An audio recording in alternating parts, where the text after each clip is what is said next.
Welcome to the Lookout Mountain Winery, perched above Nickajack Lake just outside of Chattanooga. And where are you guys from? Chuck Bordonia loves to say his family's DNA is in this business. He poured all the concrete. The wine comes from his grandfather's recipes. The pizza comes from his grandmother's recipes. The view comes from, well, a higher power.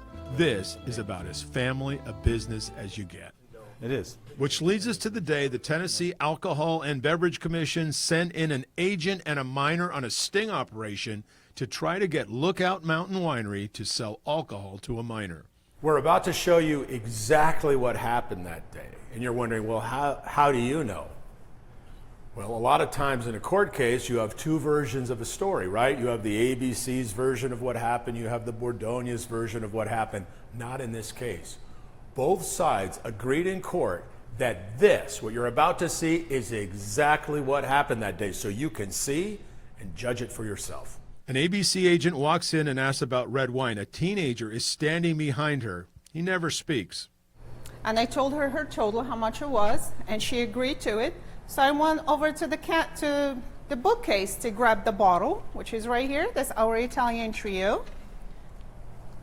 Then I walked back to the other side of the counter to grab a bag. This is where we seal our wines.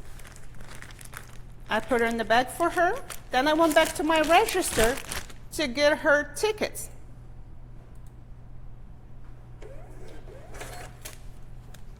And at that moment when I turn around, she's on the phone, pretending to be talking on the phone.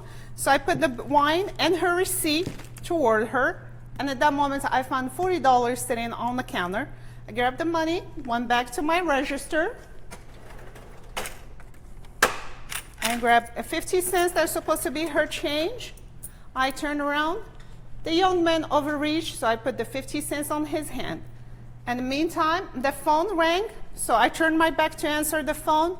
I didn't see them when they were leaving. Minutes later, another ABC agent walks into Lookout Winery and hands the Bordonias a $5,000 citation for selling wine to a minor, even though the minor had no interaction with Mrs. Bordonia. Mrs. Bordonia couldn't believe it. What customer? She didn't even know what he looked like. I can even tell you because I never looked in his face. He had the hat. He has actually glasses.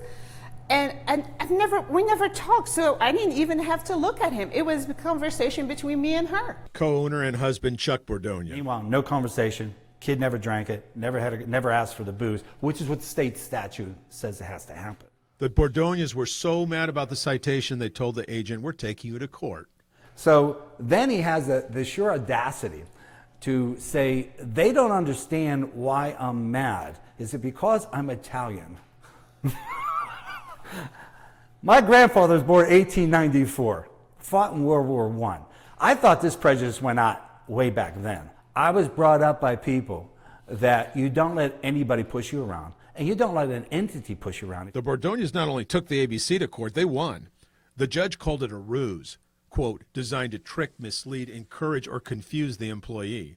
The judge said the ABC actually violated the law with this tactic. Yet the Bordonias' big win is expensive. They spent $40,000 out of retirement accounts fighting the government and are still waiting to see if the ABC will have to pay them back.